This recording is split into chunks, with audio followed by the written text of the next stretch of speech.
Yes, a very good morning, good afternoon, and good evening to everyone present here today. A very warm welcome to Old Passion Singapore, Malaysia Global.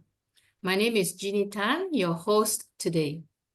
Old Passion was formed in November 2020, run by a group of dedicated host team members. We had our first trial webinar on the 23rd of September 2021, and our first public webinar was on the 30th of September 2021 under the mentorship of Dr. Bill Williams. We meet on every Thursday. The mission of Old Passion is to ignite passion for humanity, to nurture mindset and leadership for passion and oblast, and to form passion groups for good causes. So today we have our speaker, and he is none other than Dr. John Ajongwen, and he'll be doing part 2 for today. So before we call upon Dr. John, I'd like to pass the next segment to Mabel. Yes, let me Mabel, share over to you, screen. please. Yes, share screen.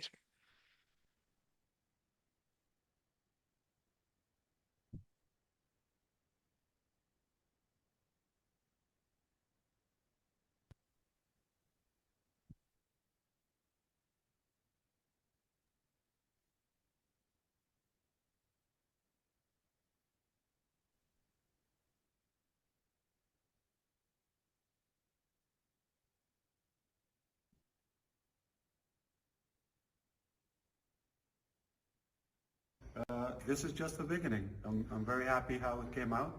Nothing like we planned, but it was perfect.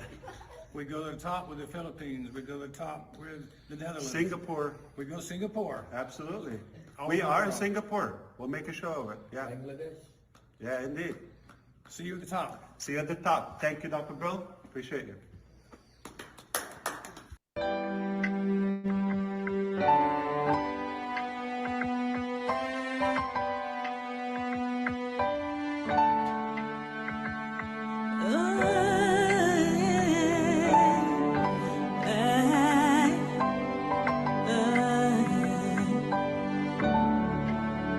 We are here, we are on passive, shining bright into the future. We rise high with one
అన్నా ಎಲ್ಲ షాట్లో పెట్టవాడు సన్ని number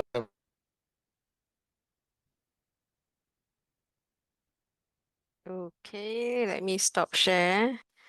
Thank you, everyone. If you can mute, especially when the speaker is speaking.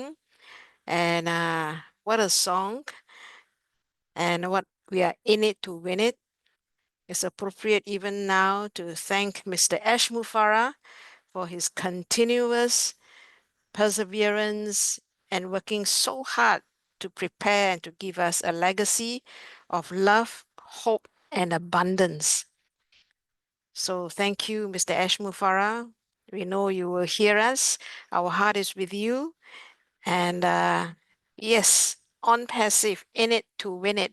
And tonight, even as Mr. Ash Mufara is preparing a legacy for us to inherit, we are here for Dr. John Ajongwen to teach us about financial management. So Dr. John is highly educated with a PhD in chemical and biochemical engineering and with an MBA. Dr. John spent 20 years in the pharmaceutical industry with various pharma companies managing global projects. But financially, he is proficient in wealth creation, debt elimination, wealth protection, legacy planning, and strategies for efficient wealth distribution. Today, as the topic goes, helping us to manage our mindset, financial mindset planning considerations, part 2. Dr. John will continue to be with us on the third Thursday of March and April. Thank you, Dr. John. Tonight is all yours. Wow. Thank you, Sister Mabel. And good evening to everybody. Good morning, good afternoon, depending where you're listening to us from. It's an honor to be with you today. And as you rightly say, we just want to thank Mr. Mufare for this opportunity that he brought us from all the four corners of the world and created this big family. This big family where, I'll still keep saying, if you want to go very fast, just get out and run by yourself. If you want to go far, go with a team. And if you doubt it, just look at the seagulls when they fly and they go in formation. They can go on for hours and hours and cover, hundreds of miles because they're helping each other. So this platform, especially, I've been really lucky to be part of this Old Passion Singapore because you focus on nurturing the mindset and leadership. And so Mr. Mufare had promised us that, the physical will be provided, but it is up to us what we do with it. And with platforms like this one, which are out there to nurture the mindsets and build the leadership, then we will actually be able to take what our CEO finally brings to us and use it for the good of humanity. So today, I'm going to continue some ideas that we started developing about, thinking as a business person. Why is that important? I think this slide, I just love it because I keep throwing it up every now and then. Why? Because many of us, we grew up and we were either employees or some of us were self-employed. And the thought process and the mindsets that we use in those two environments are completely different from the mindsets that we would have to develop as business owners. So last week, we explored a couple of things, and today we're going to talk about a few more.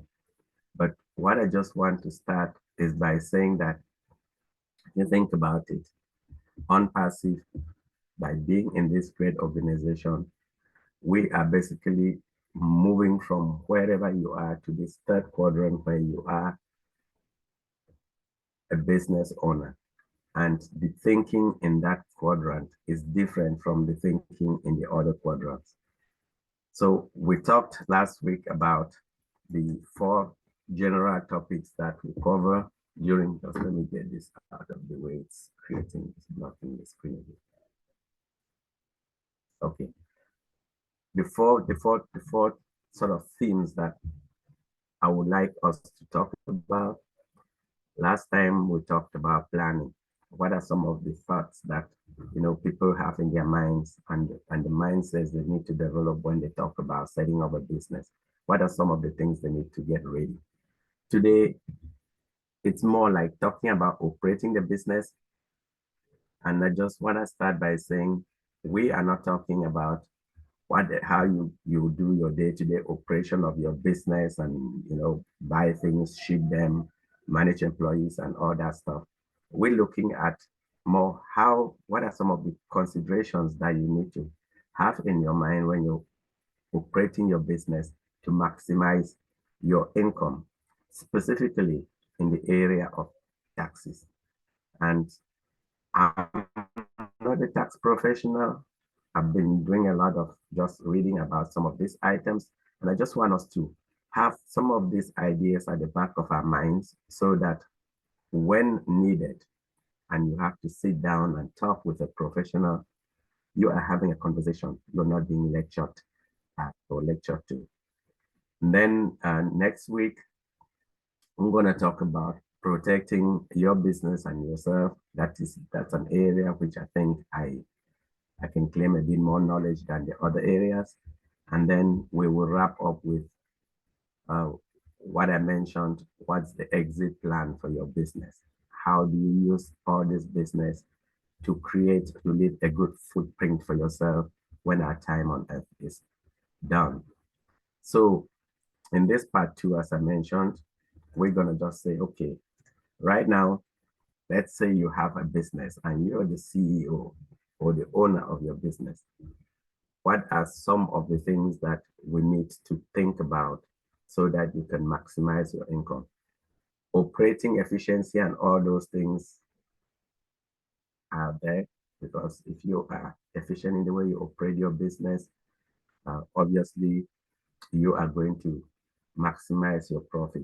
But the other part of it is really looking at it from paying your fair share of taxes. The key here to remember is that we want to look at strategies that will help us into tax avoidance rather than tax evasion, because tax evasion is a very, very, very short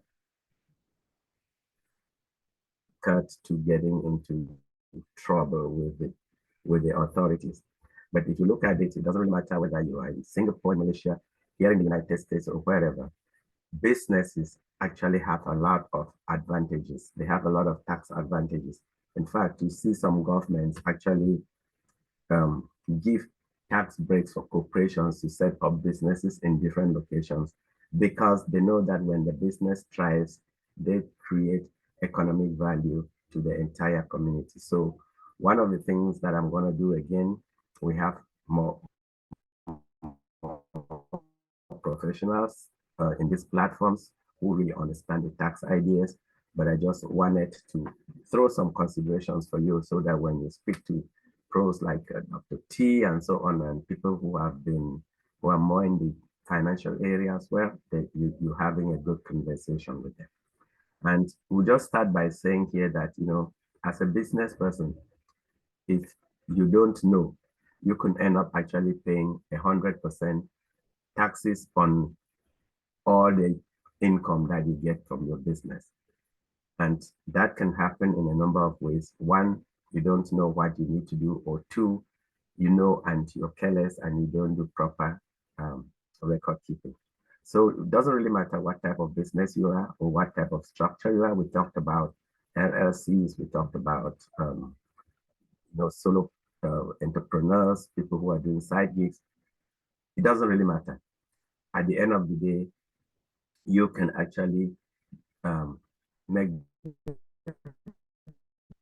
business profitable for yourself, if you understand that there are lots and lots and lots of corporate tax benefits, generous exemptions, and deductions that are out there, and you just need to be aware of them. Then when you talk with your professional, they will help you to actually maximize them. So for these considerations, as I said, it's really to give you the information.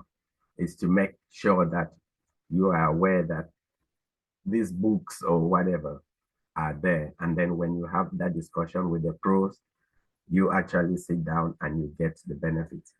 So the way I structured this presentation today is I actually spent some time at very, very high level looking at some of the areas that businesses like in Singapore can benefit, which I expect that areas like Malaysia and so would almost have the same type of rules. And when I looked at them, I also saw that most of those are similar to what companies like in Europe and here in the United States will give. Actually, I was kind of surprised that when I looked at the tax form, they call it in the US, it's called the IRA, and in Singapore is IRAS. So you can see that they start having some of these similarities. And they talk about, we use like a form 1040 here for our tax filings, and it's the same form number that I saw listed for Singapore. And so I think that if we look at these concepts, even though I'm mentioning them for certain areas, there's the likelihood that the principles apply globally. So even people who are joining us from India, from Ghana, Nigeria, they would see that some of those concepts will still be beneficial to them. So what are some of the things that we want to talk about? When you look at operating a business, a lot of the business expenses can be tax deductible, either completely or partially. And let me just go through a very high level list of some of those ones that are deductible. And you can see that this list, I'll look at some of them for the US as well very briefly. But this is the first list that I got like for Singapore. So you can see employee salaries and bonuses. This the Central Provident Fund or CPF contributions in the United States is like 401k. I think in other countries they call them differently. You see things like rental, utilities, marketing, advertising, office supplies, professional fees, even debts that you're not able to recover. Those are expenses that you can deduct from your business. Insurance premiums, transport and travel. These are things that are actually deductible for your business. However, you cannot just show up at the end of your tax or whenever you do your taxes and say, oh, I had business expenses, if you do not actually have them documented. They need to be documented. It may just be as simple as a notebook that you note all these expenses as you incur them. It may be an Excel spreadsheet that you use, or you may be sophisticated and actually have like a bookkeeper that helps you. Whatever level you want to choose, I just want us to know that these are things that are deductible, and we're going to touch on some of them as we go through. In addition to these expenses, which, as I said, I'll come back to some of them, there are other things within the businesses that you can actually have write-offs on them. So if you think about it, when you purchase capital for your business, and we're talking here of office equipment, we're talking about computers, we're talking about vehicles, we're talking about even machinery that you use for your business. Those ones can actually qualify for write-offs. And you can see here, they've actually talked about some of them where, depending on what the values are, you can write them off to certain Singaporean dollars, or you can write them off over periods of time. The main thing is, if you were just going to your job site and doing your number 9 to 5, all of these things do not really get any deductions. But as a business person, if you're using this for business, then you can actually deduct them, or you can write them off as qualifying expenses for your business. So again, depends what type of business you're doing. Even if you're doing a consulting business, you may actually have an office with office equipment. You may have computers and IT software. Just make sure that you document all of those, and you'll be able to deduct them when it comes to time that you're doing your taxes with your CPA. The third one here, I don't think a lot of us would get involved in it, but I just thought I'd throw it out there, is to do with R&D. If you're involved in developing either a product, a software, in testing and so on, some of those costs actually can be deducted. And you can see, like, for you guys there, you have up to 250%. So it's like you're deducting more than you spend. But the one that I really think would apply to us more are those startup costs. And if you think about it, when you go out there and you register your business, all the registration fees, many of us will sort of think, oh, it costed me just about $100 to register my business and so on. But keep those costs, keep those receipts, because they're tax deductible.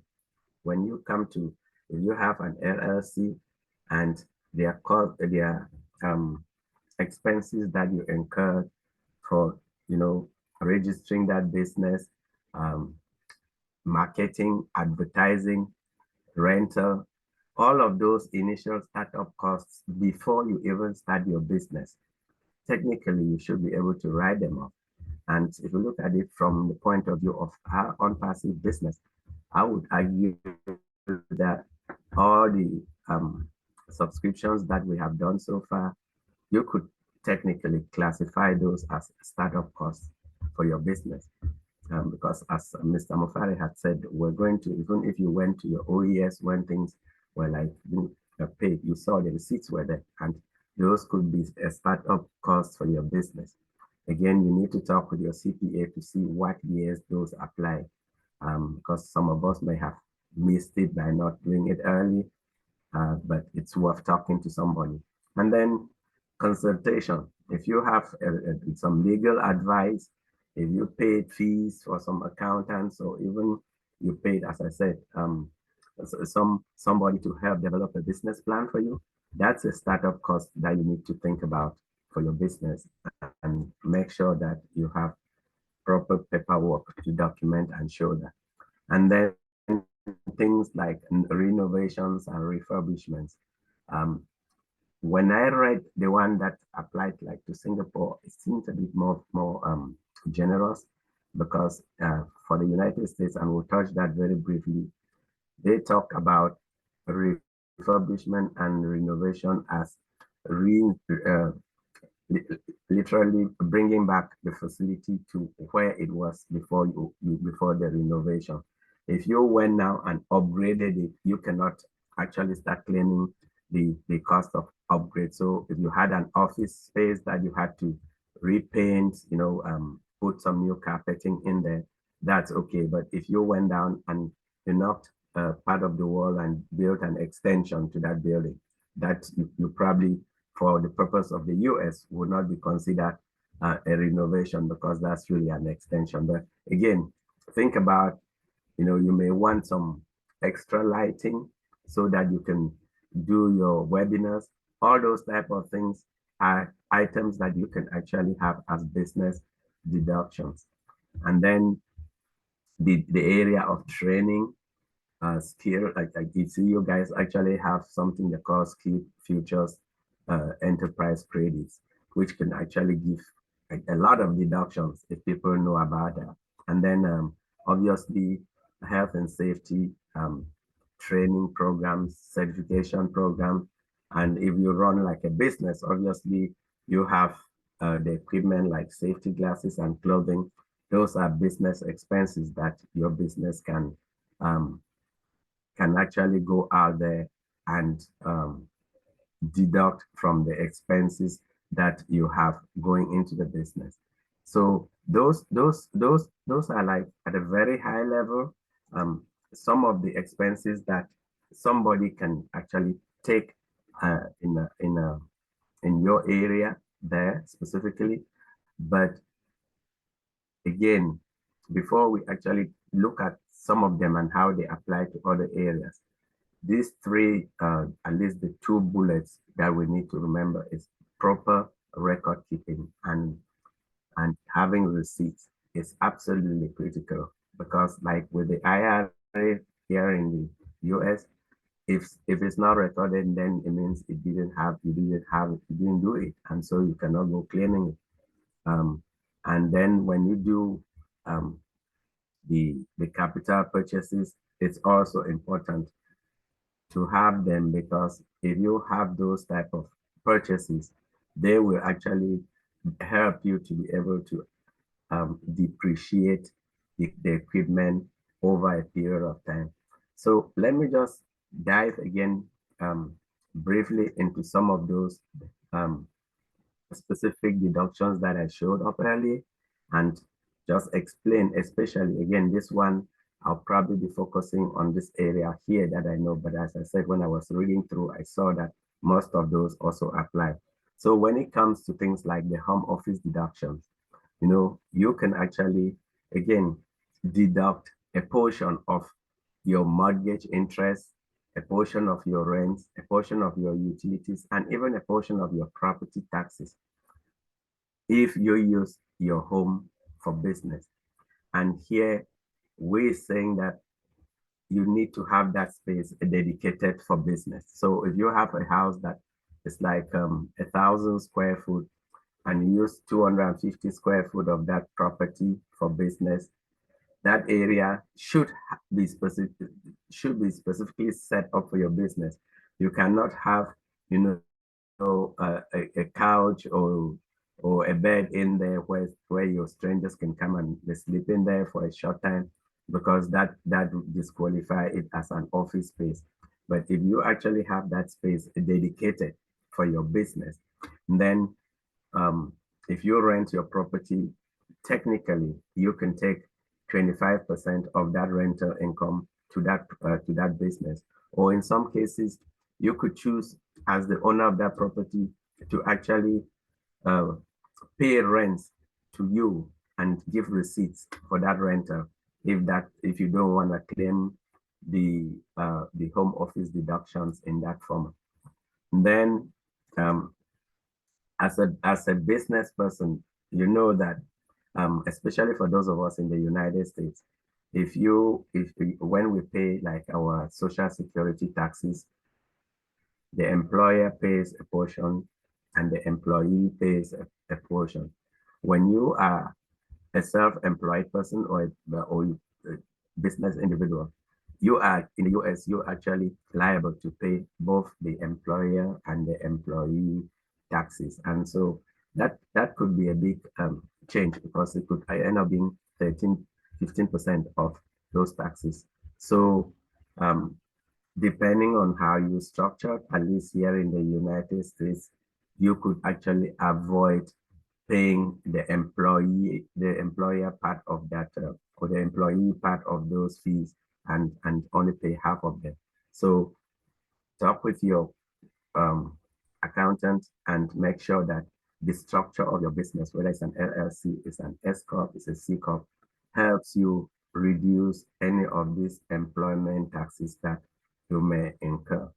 And we talked about depreciation. So think about it, especially here in the USA, again, if you have a car that you're using for your business, that car, if you could actually claim expenses for running that vehicle for your business. But at the same time, let's say you bought that car for about $30,000, you can depreciate that $30,000 over a period of time. And I think when we looked at it for Singapore, especially, you can choose to actually claim that depreciation in 1 year, or you can let it depreciate over a number of years.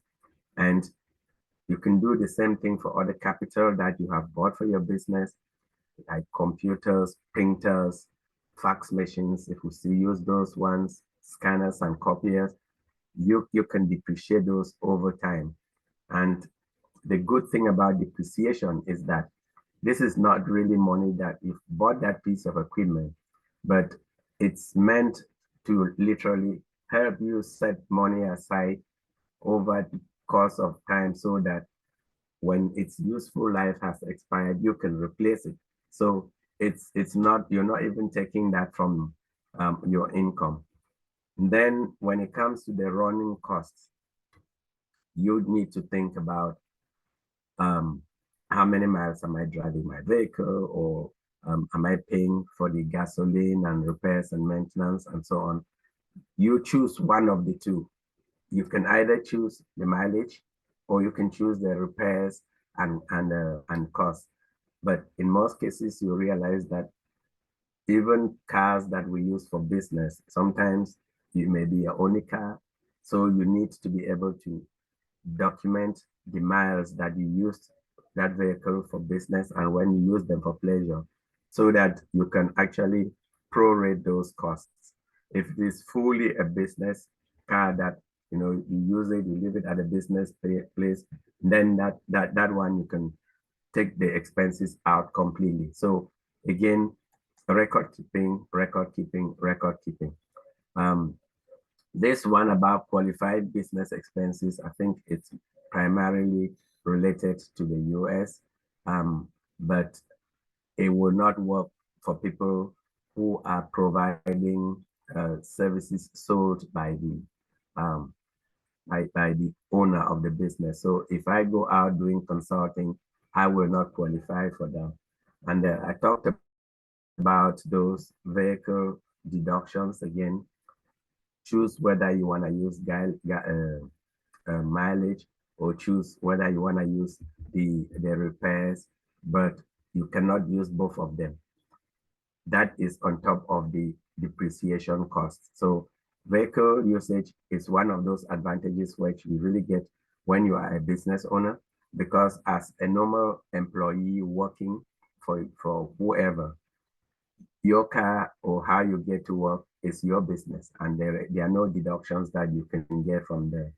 Granted, there's some companies that will actually reimburse employees for travel, like to some cities, they might give you some money to reimburse you for travel, but those reimbursements typically get reported as income to you, and you get taxed for it. But when you are using them for business, you actually can deduct those expenses. The big one, which I actually had on that summary sheet, is this idea of business travel. And this is where, as business owners, whether it's within ONPASSIVE or whatever, you can actually, this is really one of the big perks that we can take. So just imagine that I left here in the United States, and I took a flight and went to Singapore to visit Sister Mabel. I stayed in a hotel next to where she is. I took ground transportation to go see her at her home. And during the 3 days at the Intercontinental Hotel, and 2 days, I decided to go just actually visit her. I can technically write off the entire cost of my air ticket back and forth. I can write off those 3 days of stay in the hotel, the ground transportation that I took, provided we actually ended up talking about some business while I was there. Okay, we can talk about business for a couple of days. And oh, by the way, if I traveled with my wife and she is associated to my business, then that can technically be a legitimate business expense for both of us, the entire 100% of the flight. So when the business starts, we need to actually go do meetings, not over the Connect or webinars. We need to really see each other in person and talk some good business. Yes, we can always have business lunches and all that stuff. But all those conferences, all these webinars that we're having over the over Zoom or whatever, we could sit down in a hotel, actually have these presentations over the course of 2 days and relax together. And the business will cover the cost of almost 90% of it. So that's where a lot of those business expenses, again, if you know about it, business meals, they'll come into play. And all they're saying is, even if I went out to a restaurant and I ended up talking with a client, as long as it ended up that I sat down with that client, we had a meal or not. We don't want to go have caviar and some crazy stuff, but a normal meal that people will have in a restaurant. And I sat down there and we did a life insurance discussion. I took notes, I took minutes, and I actually gave that person a proposal of this are what some of the things you can do. It's a legitimate business meal. So if you know about it and you can document it, you can use it to your advantage. And by the way, you know that as long as your children are within working age, I'm not talking here that we go do child labor, but you know, as long as they are at an age that they're legally allowed to work, you can literally write off payments to family members and to your kids. And why do people do those? For example, here in the United States, we have a tiered tax brackets. So in most cases, you know, the first $10,000 that somebody earns is really minimal taxation on that. And so there is a possibility. I have 3 kids, I pay them $10,000 each. That's $30,000, which maybe if they're the ones who filing their taxes, they probably will not pay taxes on that. And I write that off as an expense rather than putting that $30,000 on my income, paying a higher tax bracket. So again, use the system as it is designed. Don't get into some sort of trouble because but if you understand and you explain it well to your CPA and you guys work it together and those are legitimate business expenses, then it will work out right for you. And then obviously salaries that you pay to employees, including even yourself, those are expense out some of the how you can protect yourself or the legacy part in the next 2 weeks. Some of these ones will come up again, how you can literally even still reduce your taxes by not paying yourself a lot and let your companies or your business own everything. So these are some of the expenses that we can actually go out there. If you document them, you will pay. You will be able to claim. I did mention the 401k, which is more from the US, and for you guys, you have this CPF. Bottom line is that contributions by your business to these plans are deductible. I know that your CPF is a mandatory contribution, but you don't get a tax deduction, but it's considered a business expense. So same difference for the businesses. And why am I saying this? Because we may get to a point that you have people that are working for you, and some of those people might even be contractors that are taking care of your lawn, or you may have a big business and choose that you're going to provide some of these services to some of these benefits to those employees, and end up that at the end of the year, everybody is happy and the business probably doesn't actually have a lot of money to pay taxes on because you have helped a lot more people. And then retirement plans, these are business write-offs. And again, you can have those contributions to even your family members if they are associated with your business, and or you can have them with to the kids who would probably start building their retirement funds sooner. Again, this one here about employee expenses, especially this defined benefits plan, those are specific for the United States. We'll talk about them next time that we talk on some of these expenses. And then healthcare accounts, you know that the CPF already includes healthcare benefits that are paid.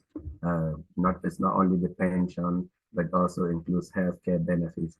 Here in the United States, and in other places, there are plans that are out there where you can actually put tax-free dollars, and if you use them for qualified expenses, they would actually not be taxed for those. And so we hear of high deductible accounts, or hear about health savings accounts. You as the beneficiary, you get them, you don't pay taxes, and the business can actually have tax deductions for that. And then we did talk about insurances, all types of insurances that are paid by the business, they can be deducted. Whether you're talking about health insurance that are paid to employees, or you're talking of business insurance, liability insurance, or life insurance policies that the business pays out, those are expenses that if you actually structure most of those expenses to come out of the business, then depending on how you structure it, the amount that goes to you as the individual employee would be minimal, but you would have taken care of all those things that normally would be covered by the business. So for health insurances, you know, you can include your entire household in that premium, which is paid by your business, and you get covered just like we would typically be covered by our own businesses. They talked about the advertising. That was one of the things which I showed earlier. Advertising and education expenses. Those typically are 100% deductible. So if you are going to some training courses, some certifications, if you have continuous education or annual registration that you do, those things can actually be put in under educational expenses, and you would, as a business, write them off 100% before you even get to your taxes. And the governments, it doesn't matter which government, they typically like you to grow your business, because the more you grow your business, the more you probably generate income to pay taxes, and the more economic value you create to the community. And so advertising, they would actually, if you have paid advertising, whether online or through some advertising agency, those are legitimate business expenses that you can actually take on. This other item about cell phones is something that people, again, why is it a business expense? Because that's how business is conducted almost entirely these days. You see people, whether they're doing stock trading or they're doing whatever, they construction, they're on their phone all the time. So the cost of your device, the cost of the service plans, any apps that you buy for the purpose of that business, subscriptions that you do, those can all be deducted. If you end up with a situation where you have the same phone and you're using it for both your business and personal, again, just as we did with the home office, identify what portion of that property or of that how much of that usage is dedicated to your business, and take those reductions, prorate them. So you have the phone, the total cost of the running the phone in a year comes up to $1,000, and 80% of that phone is used for business. then $800 of it is a business expense, and the other $200 it's in your pocket, it's yours because that's your expense. And we did talk about renting. The renter, any space, whether you're renting an office, you're renting a warehouse, you're renting some storage space or so anything that you're doing, as long as it's associated with your business, it's a business expense. And keep those receipts, use those receipts with your CPA, and you will be able to actually have a deduction from that property. And then we talked about the professional fees, or the bookkeeping, your tax filing. And by the way, I think in Singapore, this is mandatory that if you're running like a business and you guys check it, that they expect you to do quarterly filings of your taxes. In the United States, it's the same, but sometimes, people, if you don't make a lot of money, that's not an issue.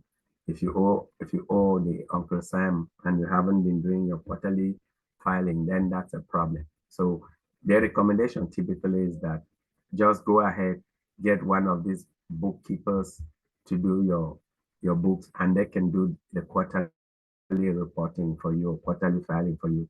And that way you don't have to start getting into any penalties.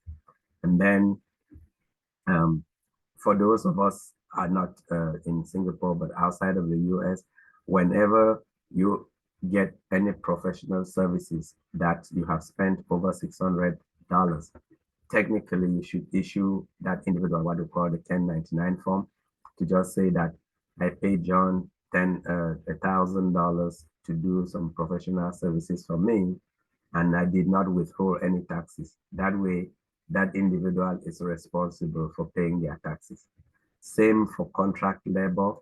Again, whether it's somebody taking care of your lawn, somebody who is doing your cleaning, a graphic designer, any type of contract labor you have. And when we have created for ourselves financial freedom, you may want to have people come and do some of the things that we're doing so that you can have a bit more time freedom for yourself, and you can write off those expenses. But once they go past $600, you need to actually issue them with a 1099. And that way you can just say, okay, I paid $1,000 to X, and they said, okay, how do we know? Okay, I gave X a 1099, and then that person can worry themselves about their taxes. I did talk about banks, fees, merchant processing, and even items like any bad debts. Those are things that many of us overlook. So if in the course of your business, you're doing a lot of wire transfers, you're paying monies through even online services like PayPal or so, those fees that we pay, $4 here, $5 there, depending on the volume of transaction you do, that could end up being quite a few hundreds in a year. And so many of us never think about those as business expenses. But if that is what you're doing for your online business or whatever, then you could always reach out to that merchant at the end of the year and say, hey, can you give me a statement of the fees I pay? Or your banks will be able to give you a statement of the bank fees you pay, because when we do these transactions, the fees are already included in there and we don't think about it. So request those annual fees or statements from the financial institutions and use them for your deductions, including things like interest on loans. Again, you pay your loan back, it's already amortized. But if somebody tells you that some of the interest on your loan is tax deductible and you don't know how much you have paid, then that becomes an issue. Business taxes, even some of the taxes that you pay, like payroll taxes, VATs or whatever, depending on what those sales taxes are in the different countries. those can be deducted. But don't include your own personal taxes, because that's your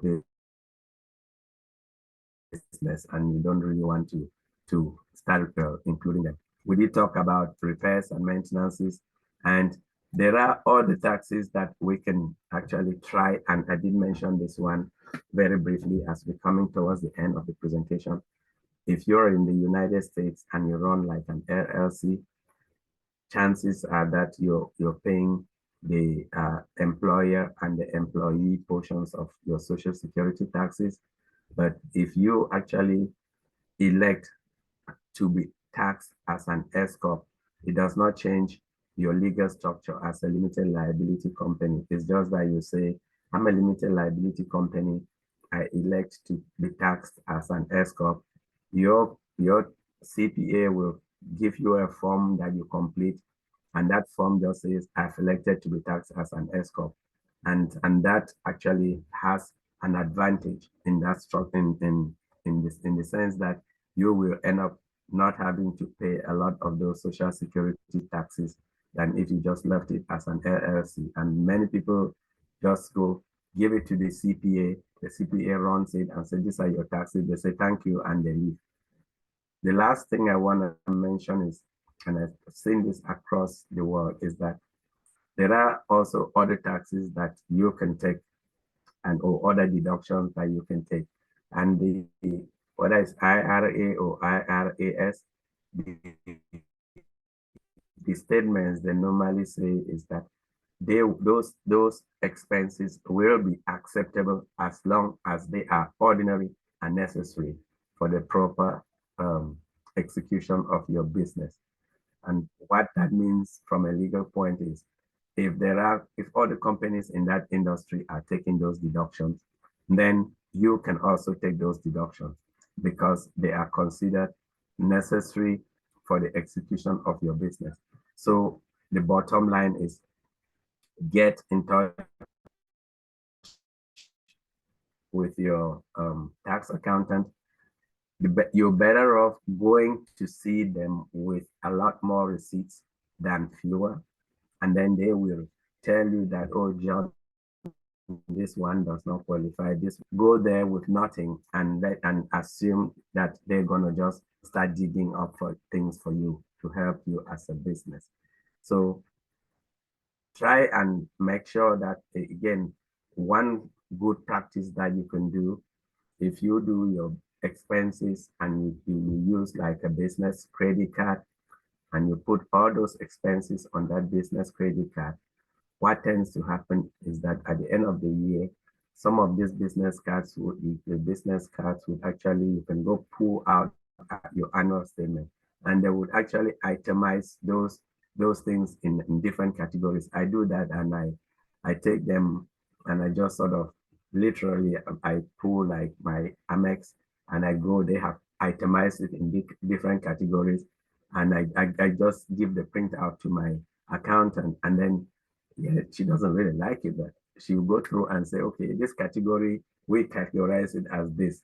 This one we categorize it as, and I'm like, well, that's what the credit card gave me. But after doing it a couple of years, I have sort of started helping her because she's told me which categories go into different buckets in the tax filing software. And so when I take that statement, I can literally just add that subcategory plus this subcategory, and I transfer it in a spreadsheet just to make life easier for her.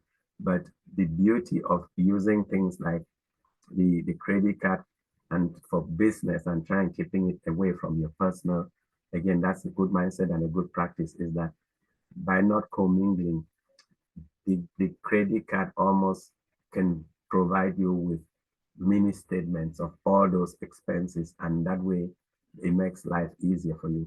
Second best practice, for those of you who do like mileage or you drive around, just get like a little notebook, a small notebook that you just have, you throw it in your car, and when you're going out somewhere, you go out there, and I said, okay, on the 20th of February, I was at this place, had lunch with Ginny. $50. Purpose of the meeting was this. And that way, next week, you're not going to start saying, what did I do on Tuesday last week? So keep that information current. Or right now, there are lots and lots and lots of little apps that you can actually just put that information on your phone, or you can actually connect it and put it on a Google Drive, whatever way you want to do it. The key thing I want to stress here as the mindset for us to develop when we're running our business is that record keeping is the crucial part of running your business. Then when you work and deal with professionals that are there to help, and the more data you give them, the more they'll be able to help you, because if they just look at doing your taxes and they look at one area and they say, oh, okay, there was no expense in that area, they move on. But if you bring them more than enough information, they sift through it, they can say that, okay, these three things, you cannot claim them. But at least you're better off than coming with nothing and then they don't make a claim for you and then you end up paying taxes for them. So these are just some of the considerations. There's a lot of information out there, but I wanted us to just know that when you think about some of these things and you document them, then when you sit down with a professional and you organize the information, they're like, wow, this person has everything under control, and they'll be able to help you. And you would end up not paying more than you need, even if you compare to somebody who just went and did the things haphazardly. So those are the things I thought we share now for this particular session. And then next week, as I said, let's talk about when you're a business person, you are the hunted, and everybody wants to get a piece of the pie from you. And how do you protect yourself are some of the things that we're going to focus on next week. So I'm going to pause here, stop sharing, and pass it back to Sister Mabel. And I don't know if there are any questions or anything you want to discuss. Thank you so much, Dr. John. And I think it is indeed a comprehensive income maximization or comprehensive minimizing, maximizing the benefits of deductions. At least 25 points if I didn't miss any. So thank you very much. Definitely very good for any one operating a company. So Dr. T has raised a hand. Dr. T, please unmute. Excellent, excellent, Yeah. excellent. Thank you, Dr. John. Thank you, Dr. John. Thank you. Did I say thank you, Dr. John? Yes, yes. Thank you so much. A lot of the stuff I know, I have a very good accountant. I have not owed any money to Uncle Sam, and God knows when, because I have a good accountant. But I'm going to go back over with her today and make sure that we have covered everything. For the most part, what you shared. I'm not an accountant, okay, but I have a very good one who looks out for me. We have a good relationship and everything. And so what you just brought forth today, it just maximized what she's teaching me, because she teaches me as we go along. Like you said, I don't have to know how to do accounting, but I need to have an idea of what she's doing or what they're doing. And so that was really stressed, and I really do appreciate you bringing this knowledge. And like you said, what I like about ONPASSIVE, what I like about these webinars, and Dr. Patient always said, we get all this information for free. Yes, yes, yes. So if Dr. John was going to charge us to get all this information, I guess we have to say, Dr. John, hey, I don't know how much you would charge, but excellent presentation, very good information. And I know that Tony's going to be raising her hand, asking you a question. I know Antoinette is here online, so I know she's going to be raising her hand. So raise your hand, Tony. Go ahead.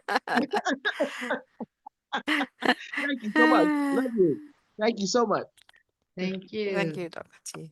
Thank you, Dr. T. Thank you so much. And thank you, Dr. John. Fantastic presentation, and we've learned so much. Yes. Yes. Okay, we have Brother John. Brother John, your hand's up. Over to you. Yes. Hello. I just want to quickly say thank you, Dr. John, very much. Very good information. I'm sure it's applicable not only to Singapore, but of course, those of us who live in other places. Much of it is valuable no matter where we are from. So I would just say that to everybody. Great information. And this is one of those that you would want to make sure when we have the replay that we save that because it's just something that, is valuable to have. And you certainly can't remember everything that we just heard after one listen. But also, wherever you are from, this will be applicable to whoever your tax expert or accountant or, help comes from. I'm absolutely sure of that. So thank you very much. Great presentation, wonderful information. Thank you. Thank you, Brother John. Sister Debbie next. Sister Debbie. Hello, everyone. Good morning. And thank you, Sister Jeannie, for giving me the opportunity. Oh, wow. Dr. John, thank you so much for that lovely presentation. I'm so grateful. Each time I listen to you, I feel like I'm learning a new lesson on a monthly basis that you've been coming. The last slide you were talking about getting the family involved when it's time for taxes. Well, we are in the season of taxes in the States for those who are filing it for businesses or themselves. How do you get your family involved when you're filing your taxes for yourself and for a small business that you have? Okay, thank you, Sister Debbie. That's a very important and a very good question. Right now, if we haven't done it, we cannot just get them involved now. So the way that you get the family involved is to start thinking about the next year's or this year's expenses as we go towards next year's taxes. So if you have a situation where, you have been having some expenses that you would either, I know a friend of mine who would actually give the kids a summer job to do some stuff in his office, and he'll pay them and actually give them a 1099 for the services that they've paid, that they've performed. If they have to go, if the family members are considered a part of the business, then they would actually travel together as a business on a business trip. And so you need to actually think about incorporating them ahead of time. Because when you come down and you say, oh, I paid my daughter some money to do a service for me, when and what service and where were you? And that could raise questions. So it really helps for us to know that those type of deductions are available and then plan for them ahead of time. Because the thing with taxes is that taxes are typically backwards looking, right? You already done it, and now you're trying to account for what you did. But what we're saying is we can also now plan ahead. And if you think that there's certain things that they're gonna involve the family, there's nothing wrong in even including them as part of the business. It may be a family business. You may actually, if you might already have your LLC, but you could have like a family trust that, a family business trust that owns that your LLC. And the family business trust can have a board of directors meeting somewhere. But now you cannot just all of a sudden create that meeting for last year if it didn't happen. So your question is a valid question. It's something that we need to actually think about planning ahead and incorporating them as we go along. Okay, thank you very much. I'm already too late for that, but it's good to know Yeah, now no, that yeah, I for know the, where I you're can late for this year, but not late. go. I appreciate it. Oh, I did not know most of those. I know you talked about it, but I tried to figure out how to get them, but I totally forgot until now. As oh yes, he did talk about it maybe in one of the Dream Team presentations and not Singapore. But thank you. That's a great refresher. I really appreciate it. Thank you. Back to you, Sister Jenny. Yes, thank you, Sister Debbie. And thank you, Dr. John. All right, next we have Sister Antoinette. Sister Tony? Good morning, everyone. Good evening. It's wonderful being here. Dr. John, excellent presentation. Really appreciate you.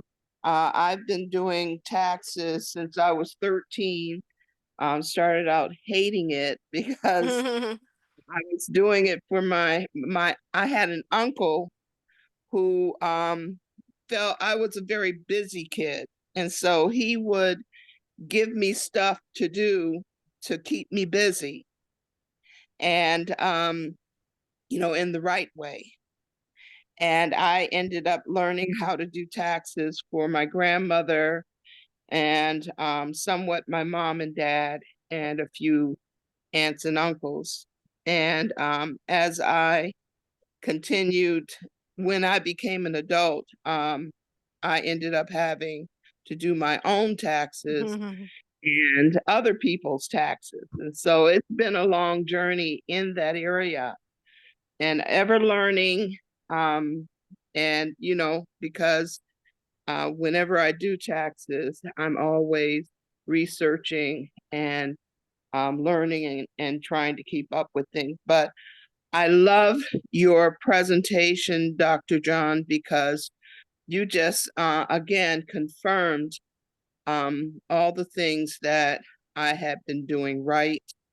And I wanted to know because just to ask a few questions if I needed to, if I could have your email address and so that if I should have any questions, I could get a hold of you.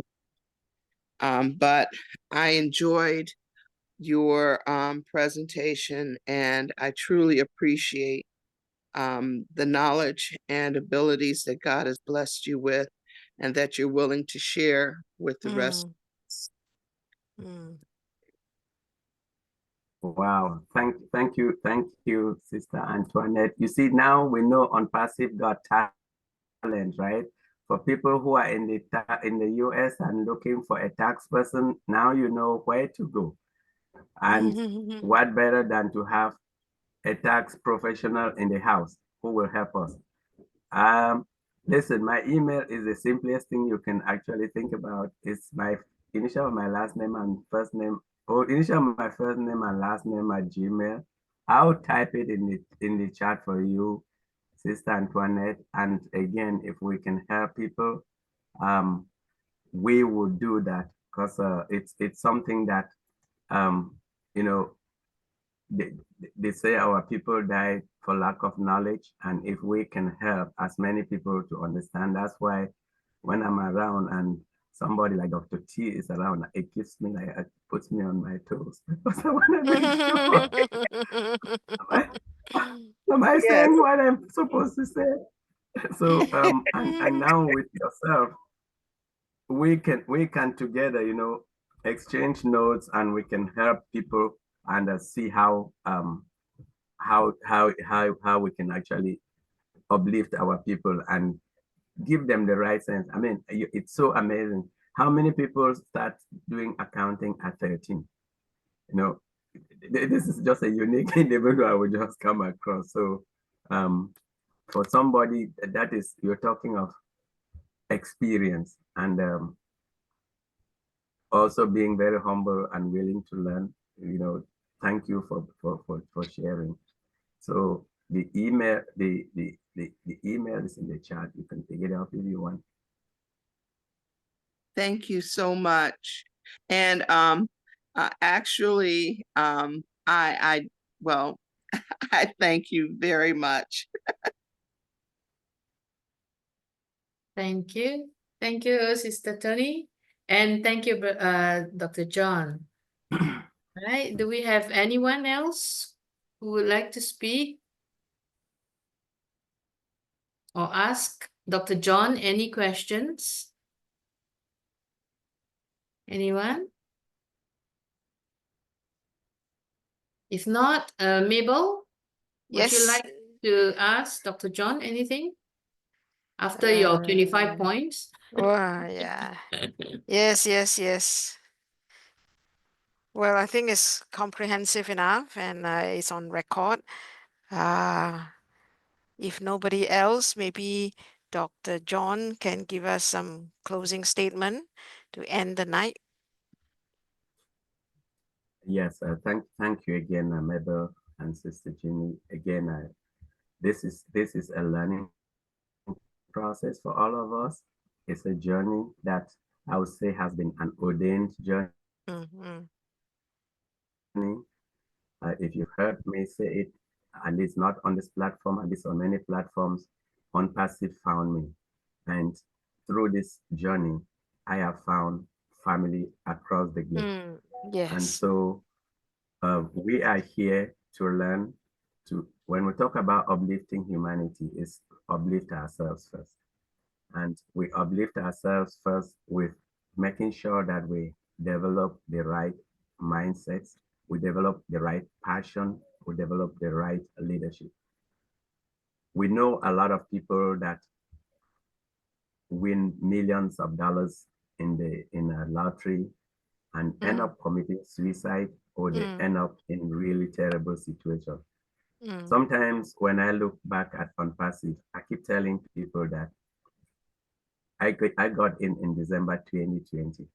And if we had gone live in January 2021, I would have made so many mistakes because what I thought I wanted to do, it's really like on the left field now of where I have actually, where I actually think I will go based on just attending webinars like this one, hearing from all the great presenters and leaders on all these platforms, learning the mindsets of successful people, and just being blessed to be with people like yourselves who come in, day out, give people positive energy, give us positive feedback and encouragement to even go look for some more information and share.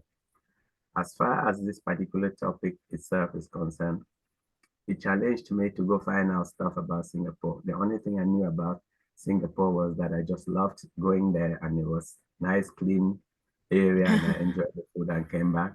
But now I went and started looking at some of the technical things that have to do with taxes in the country. And I see that we are just a small global community, even when it comes to those legal aspects. If you take anything away from this presentation today, it should be that once you start your business, keep records.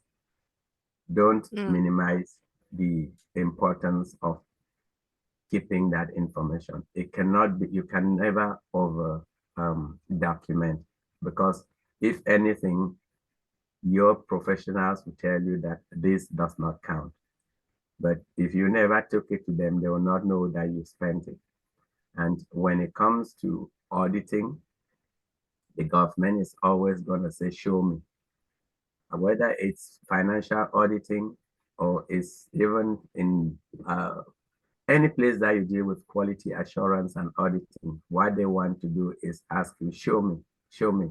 And if you don't have anything to show, then technically it never existed. So the message today that I'll just have as a closing statement, and I know I'm not perfect in this area, is that let's keep the document, because sometimes I assume I'll remember it next week, and then life happens and I start asking my wife, what did we do again? And she's like, why are you asking me? And so keep that information, and life will be easier as we go along. leaders of this platform, I just want to thank you once more. And this platform has been going on, and every time that I have a chance to show up and listen, I live enriched, and I want to thank you and wish each and every one of you a good night, a good morning, a good afternoon, till we have the opportunity to meet again. Thank you, and back to you, Sister Mother. Thank you. Thank you, Dr. John. Thank you so much. Mabel, back to you. Yes. Thank you so much, Dr. John. And what a final word, what a good word to end. The wait, if there's any waiting in the ONPASSIVE, it's a learning curve, is actually to preserve us with a growing mindset, with the right mindset. So thank you, everyone. We see you next Thursday. And good morning, good afternoon, good night. Thank you. Yes. Thank you. Bye, Thank everyone. Thank you. you. Bye. Everyone. Thank you, everybody. Thank you, Yeah. everyone who comes. Good night. Thank you, Bye, Dr. Justice. everyone. Bye-bye.